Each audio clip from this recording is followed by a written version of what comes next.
예, 국민의힘 전당대회 투표 오늘 마무리가 됩니다.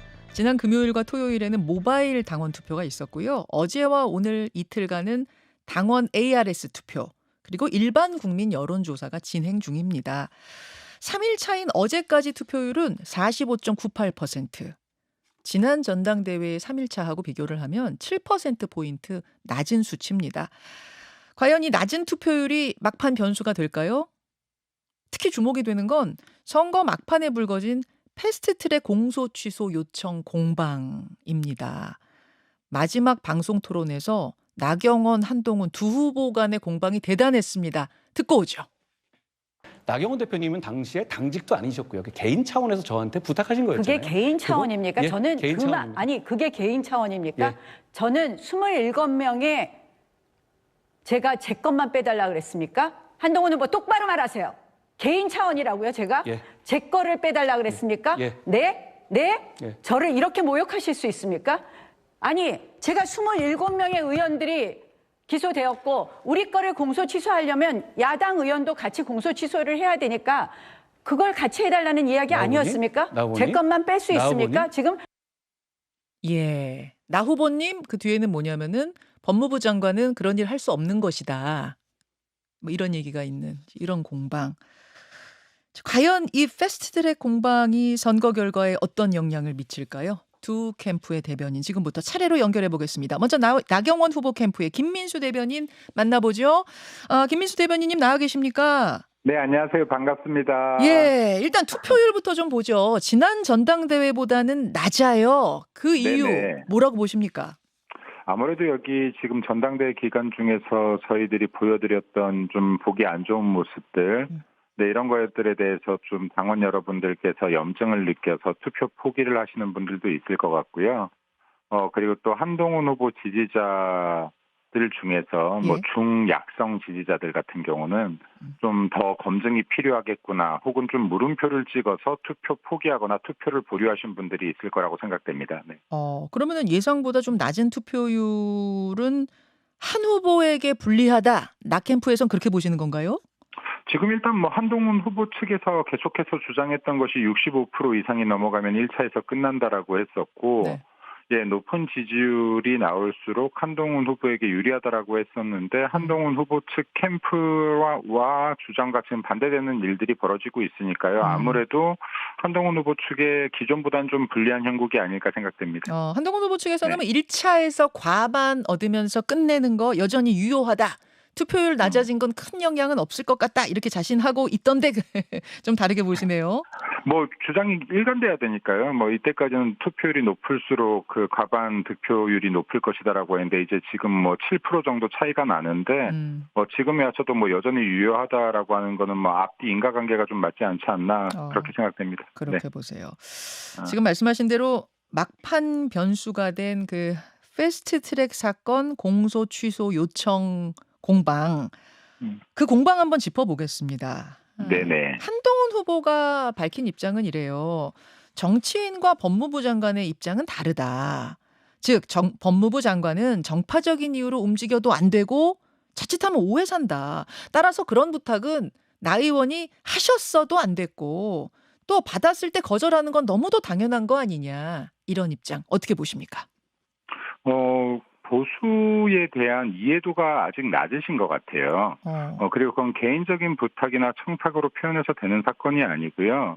먼저 패스트트랙 사건 같은 경우는 지금 최소한 2019년이나 20년도에 우리 당의 당원이셨더라면 당원 모두가 아스팔트에까지 나가서 싸웠던 건이에요. 그리고 우리 당의 전현직 국회의원들뿐만 아니라 당직자, 당원들까지 다 같이 싸웠던 겁니다. 그리고 이게 불법인 거 다 알아요. 국회 선진화법에 위반되는 거 알죠. 예. 근데 거기 나서셨던 분들은요. 네. 내가 벌을 받더라도 위법 행위더라도 최소한 이러한 악법들이 통과되면 안 된다. 이걸 우리가 처벌받을까 봐 이걸 막지 못한다면 이건 국민에 대한 배임이다라는 생각으로 다들 싸웠던 건이에요. 네, 그리고 이러한 저지 행동들, 패스트트랙 저지가 결국에는 여기 그 연동형 비례대표제라든지 공수처법 이런 것들 막으려고 했던 거 아닙니까? 예. 네, 그러면요, 여기에서 그때 당시에 27명이 기소당했는데 기소당하지 못했던 사람들이 대래 그 27명한테 미안해했던 건이에요. 우리가 같이 책임지지 못해서 미안하다. 당신들이 이렇게 다 어깨에 짐 지어서 미안하다. 이런 건입니다. 이게. 이거는 지금 한동훈 후보가 당시에 우리 당 당원이 아니었고 보수 쪽이 아니었기 때문에 이 보수의 역사에 대해서 굉장히 공감 능력이 결여되어 있다는 걸 보여주는 방증이라고 생각하고요. 그리고 이건 27명이 기소됐고 또 민주당에서도 4명 기소돼 있잖아요. 예. 4명인가 5명인가요? 기소돼 있죠. 예. 네, 그러면 이거는 누구 특정인 한 명을 빼달라는 게 아니에요. 국민의힘만 빼달라는 게 아니에요. 이 사건 자체의 기소를 취소하라는 거예요. 네. 그리고 지금 이러한 사례들이 또 있어요. 이런 기소 취소의 사례들이 있을 뿐만 아니라 그리고 또 한동훈 위원장이 개별 사건에 대해서 개입하지 않는다 이런 이야기들도 하셨는데 실제로 뭐 4.3 사건 같은 경우는 본인이 이번 총선에서도 유세 때도 했죠. 이건 내가 법무부 장관이 되고 나서 이렇게 처리했다. 라는 것들도 말씀을 하셨잖아요. 그러니까 그때 했던 말들은 국민의 고통을 내가 모른 채 하지 않겠다였는데 너무나 잘하신 행동이죠. 그러면 여기에 지금 이런 패스트트랙 사건 같은 경우는 우리 보수 우파와 그리고 당원들, 동료들의 고통도 한 번 정도 돌아보는 마음이 있었어야죠. 그런데 그런 부분들은 지금 이런 공감 능력이 결여됐기 때문에 지금 수많은 국회의원들과 당원들이 분노를 느낀다라는 거를 아셔야 돼요. 그리고 알고 계실 거예요. 알고 계시니까 그 다음날 진심이든 아니든 사과글을 게시물이라도 올렸겠죠. 그러니까 이러한 부분들이 지금 왜 파장이 되는지 아직까지도 이거를 느끼지 못하고 있다라고 하면 이건 더 큰 문제인 것 같아요. 알겠습니다. 네네. 나경원 캠프의 입장은 이제 그러한데 지금 들으면서 몇 가지 좀 궁금한 건 전체적으로 그러니까 여당 야당 할 것 없이 전체를 좀 공소 취하해야 되지 않겠느냐라는 그런 이야기였다라고 말씀하셨는데요. 그렇죠. 사건 자체를 얘기하는 거죠. 예. 네. 근데 그러면은 양 당이 서로 이야기해서 서로 취소하면 되는 문제 아니었습니까? 이거를 법무부 장관한테 얘기할 게 아니라. 정치적으로 풀었어야지 맞죠. 그런데 예. 거기에서 지금 실제로 여야가 이야기하지 않은 게 아니에요. 됐었어요. 예. 근데 거기에 민주당에서 공소 취소를 하는데 이재명 당대표 사건에 대한 기소 하나를 껴넣으려고 했어요. 그래서 이게 협의가 안 되고 있는 거예요. 예. 근데 양 당이 서로 해결하지 못하는 걸 법무부 장관이 직권으로 취소한다. 이것도 좀 무리한 건 아닌가요? 아니요, 전혀 그렇지 않죠. 그게 지금 사례가 있습니다. 김영삼 대통령이 되고 나서도 이 사례가 있고요. 그리고 지금 이러한 부분들에 대한 지침 충분히 내릴 수 있는 거죠. 이거 어떻게 보면 민주당에서도 원하고 있는 걸 수도 있어요. 네, 근데 여기에 지금 이게 법무부 장관이기 때문에 개별 사건에 무조건 개입하지 못한다. 이거는 지금 한동훈 후보 자체의 주장이 이것 역시도 인과관계가 맞지 않는 게 예를 들어서 한동훈 후보 같은 경우에 인혁당 사건 이자 면제도 직권 지시했다라고 했죠. 그리고 4.3 사건도 아까 제가 말씀드렸지만 직권재심 청구 지침 내렸다라고 본인 입으로 이야기했죠. 예. 그러니까 지금 이게 말이라는 것이 앞뒤가 맞아야 된다는 거예요. 알겠습니다. 예를 들어 인혁당 사건이나 4.3 사건 같은 경우를 한동훈 후보가 이렇게 직권으로 이렇게 한 적이 없다라고 하면 이 사람 정말로 이런 거에 대해서 아예 개입하기 싫어하는 사람이구나 하겠지만은 왜 이게 지금 민주당이나 지금 좌파 진영의 마음들은 다 어루만져주면서 왜 우파 진영 사건들은 비단 이건 못 어루만지겠다라고 하면 이것도 어불성설 아닌가요? 알겠습니다. 이 부분은 네네. 뒤에 또 질문을 좀 드리도록 하고 SBS 토론, 그러니까 마지막 토론에서 좀 주목이 됐던 것은 이게 개인적 부탁입니까? 그랬더니 한동훈 후보가 네. 제가 개인적으로 부탁했어요? 네. 이 부분이 굉장히 좀 귀에 꽂혔어요. 개인적으로 한 거냐라는 물음에 대해서 한동훈 후보가 두 번인가요? 세 번인가요? 네라고 재확인을 했단 말입니다. 여기에 대해서 나경원 후보 입장은 어떤 건가요? 그냥 누가 봐도요. 이 사건이 지금 한 명 기소된 사건이 아니고 개인적 사건 자체가 아니고 이 사건이 터져서 27명 기소가 됐을 때도요. 나경원 대표가 당시 원내대표가 이거 신문 찾아보시면 다 나와요. 내가 지시하고 내 책임이다. 나 한 명 기소해라. 내가 책임질게 하고 검찰 조사에 가장 먼저 나갔던 사람이 나경원 후보예요. 근데 이거를 지금 본인 혼자 뺀다고요? 정치 생명 끝날 일이 있습니까? 그러니까 이거 아니라는 거는 앞뒤 관계가 다 증명하고 있는데 한동훈 후보가 지금 본인이 이 지지율에서 위기를 겪을 거라고 판단되니까 지금 끝까지 본인 주장 굽히지 않고 덮어 씌우려고 하고 있는 거 아닙니까? 그러니까 지금 이런 것들이 더 사람들의 분노를 끄집어냈죠. 만약에 그날 예. 아유 죄송합니다라고 하고 깨끗하게 사과했다라고 하면 지금 파장이 이렇게까지 커지지 않았을 거예요. 근데 이거를 내용을 아는 사람들은 누가 봐도 한동훈 후보가 잘못 말하고 있다는 걸 알고 있기 때문에 이 파장이 커지는 거고 지금 이 소란이 가라앉지 않는 거예요. 그리고 진짜로 개인적 청탁이라고 봤었으면은 네. 지금 당원들이나 국회의원들이 나경원 후보 욕을 하고 있겠죠. 어. 단톡방 등에서 한동훈 후보가 아니라. 알겠습니다. 네. 알겠습니다. 그러니까 그 사과에 대해서도 진정성이 없다고 나캠프에선 보신다는 이제 이런 말씀. 진정성이 있었다면 당사자한테 한 번이라도 문자, 전화라도 하지 않았겠습니까? 여기 지금 영부인이 수차례 보낸 문자는 그럼에도 불구하고라는 단어가 들어가 있다라고 해서 진정성이 없다라고 본인이 자의적 판단을 알겠습니다. 하고 본인의 사과는 진정성이 있었다라고 우기면 안 되죠. 당사자한테 말 한마디 하지 않고 다음날 그렇게 쏘아붙였는데요. 자, 지금 10초 남았는데요. 네. 어대한 깨졌다고 보십니까? 깨져야죠. 깨졌다고 봅니다. 2차 간다고 보십니까? 네, 2차 간다고 봅니다. 여기까지 듣겠습니다. 네, 나경원 후보 알겠습니다. 캠프의 김민수 대변인님 고맙습니다. 네, 즐거운 하루 되세요. All About News 김현정의 뉴스 쇼. 예, 국민의힘 당대표 선거 막판 변수로 떠오른 패스트트랙 취소 요청 공방 지금 짚어보고 있습니다. 이번에는 한동훈 캠프로 가죠. 정광재 대변인 연결돼 있습니다. 정 대변인님 나와 계세요. 네, 저 나와 있습니다. 예. 전화 잘 들렸었는데 죄송합니다. 그렇군요. 투표율 지금 한 46% 정도 되는데 앞서서 나경원 캠프에서는 이거는 지금 어대한 깨졌다는 신호다. 네. 이런 이야기 합니다. 어떻게 보세요?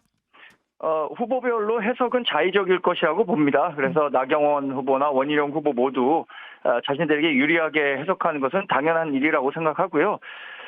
저는 그 투표율이 낮았던 것들 몇 개 이유가 있겠지만 첫 번째는 이게 워낙 처음부터 어대한이라는 그러니까 지지율 격차가 크다 보니까 예. 언더독을 지지하는 분들이 적극적으로 투표에 응하지 않았다. 이런 측면 들을 수 있을 것 같고요. 또 하나는 지난해에 3.8 전당대회 때가 55% 기록했는데 이때가 상당히 좀 이례적으로 전당대회 치고는 높았던 거죠. 당시에 이 김기현 후보가 50%를 넘느냐 안 넘느냐 이 굉장히 중요한 그 사안이 됐었기 때문에 상당히 조직표가 많이 동원됐었고 그래서 그때가 높았던 거예요? 좀 이례적으로? 그렇습니다. 예, 이준석 후보 때가 45%였고요. 그 김기현 대표 때가 55%였으니까 지금 대략 49% 정도 될 거라고 예상해 보면 두 전당대회의 한 중간 정도에 수렴하지 않을까 생각하고 있습니다. 그럼 특별히 한동훈 후보에게 더 불리하다. 한 캠프에서 지지층이 좀 투표 안 하고 빠져나간 거다. 여기엔 동의하기 어려우세요?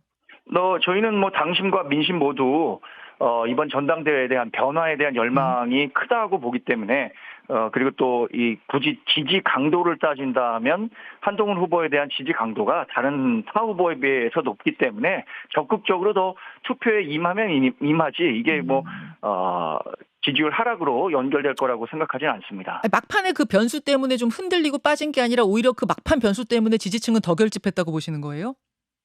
패스트트랙 충돌 그 논란이 전체적으로는 우리 후보의 득표율에 도움이 됐을 거라고 보는 분들은 많지는 않은 것 같아요. 캠프 내에서도. 그런데 그것이 그러면 1차 과반을 막을 정도의 악재가 됐느냐 이 부분에 대해서는 또 동의가 하기가 어려울 거라고 보거든요. 지금 선거는 변화에 주저하는 기득권 그리고 또 변화를 촉진하기 위한 개혁 이런 두 가지 세력이 충돌하고 있다고 보거든요. 나머지 세 분이 한 후보에 대해서 일방적으로 좀 공세를 퍼붓는 이런 양상에서 봤을 때도 한동훈 후보에 대한 전체적인 그 지지 강도 이런 것들은 변함이 없다고 생각합니다. 그럼 이 질문부터 먼저 드리죠. 어대한 유효합니까? 유효하죠. 투표율이 저희는 저희가 65% 투표율을 목표로 한다고 했는데 이건 상당히 높게 잡았었던 거고 투표율이 다소 낮아진다고 하더라도 저희가 내부적으로 갖고 있던 여론조사라든가 아니면 그동안 나와 있던 여론조사 이런 것들을 봤을 때 전체적으로 버퍼가 있었다고 생각합니다. 과반을 하기 위한. 그러니까 패스트트랙 논란 이후에 일부 당원들이 좀 고개를 갸웃하는 부분도 있었겠지만 그것이 대세를 바꿀 만한 수준은 아니라고 생각하고 있습니다. 1차에 끝난다고 보세요, 여전히? 그렇습니다. 제가 누차 말씀드리지만 1차에 과반을 득표해서 2차 투표로 가지 않는다. 이렇게 생각하고 있습니다. 알겠습니다. 오늘 양 캠프를 초대한 이유는 바로 그 막판 변수가 된 패스트트랙 공소 취소 요청 건, 공소 취소 요청 공방 이것 때문에 모셨어요. 한 후보가 먼저 이 이야기를 꺼냈다가 하루 만에 사과를 했습니다. 제가 신중하지 못했다 이러면서. 근데 그 다음날 SBS 토론회에서 나경원 후보가 다시 그 부분을 꺼냈을 때 한 후보는 사실 사과를 또 한 번 하겠구나 이렇게들 많이 봤는데 그게 아니라 응수를 했어요. 네. 그래서 이게 어떻게 된 걸까? 왜 전날은 사과하고 그 다음엔 다시 공방을 벌였을까? 좀 의아해하는 분들이 많습니다. 이건 어떻게 된 건가요? 사과를 한 부분과 사과가 필요하지 않은 부분이 저는 두 개로 나뉘어 있다고 생각합니다. 사과한 부분은 자신의 발언이 신중치 못했다. 그런 그 요청과 관련한 이야기를 공적인 장소에서 이렇게 하는 것이 옳았겠느냐라는 부분에 대한 것과 당시에 패스트트랙 그 기소로 인해서 고생하고 있는 우리 당원 동지분들 이런 분들이 좀 많이 연루돼 있다는 것을 채 인지하지 못하고 했던 부분에 대한 사과였고, 사과를 하기 어려운 부분은 이게 법무부 장관으로서 할 수 있는 영역과 하지 못할 수 있는 영역이 있는데 권한 밖의 일에 대해서 자꾸만 이렇게 얘기를 하는 것에 대해서는 옳지 않다라는 부분을 지적한 거고요. 얼마 전에 CBS 라디오에서 김한규 의원, 이분이 청탁 전문 변호사라고 해서 당시 상황과 관련해서 여러 법률적 해석들을 내놨더라고요. 민주당의 김한규 의원. 네, 그렇습니다. 그분이 얘기하기를 이 개인적 차원의 청탁이었기 때문에 두 분 모두 법률적 처분에서 자유로울 수 있는 거지, 만약에 제3자를 대리해서 청탁을 했다, 부탁을 했다라고 한다면 이게 법률적으로 더 큰 문제가 될 수도 있다는 거예요. 근데 저는 한동훈 후보가 그런 법률적 문제까지 검토하고 개인적인 청탁이었다라고 얘기했는지는 제가 확인할 수는 없지만 그런 부분에 있어서의 다른 해석도 있다는 것을 좀 말씀드리고 싶습니다. 저는 이거는 처음 듣는 얘기네요. 그러니까 개인적으로 나 좀 빼주세요라고 청탁을 하고 그걸 받은 법무부 장관이 그 못합니다. 라고 했으면 원래 한 번은 되는 거라면서요. 네, 그렇습니다. 그러니까 그다음에 또 하면 문제가 되는데 한 번은 거절하면 끝나는 건데 이게 만약 개인 차원 나 좀 빼주세요가 아니라 제3자로서 누군가를 빼달라고 한 거면 첫 번째여도 이거는 법적으로 문제가 된다 그 말씀이에요?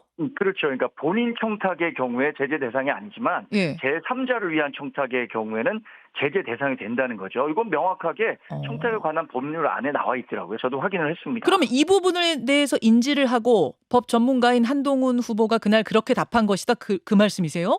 제가 그 부분은 아까 그것까지 확인하고 한동훈 후보가 그런 대답을 했는지는 모르겠습니다만이라는 단서를 붙였습니다. 제가 그거를 좀 물어보고 인터뷰하시지 그러셨어요. 궁금해지네요. 네.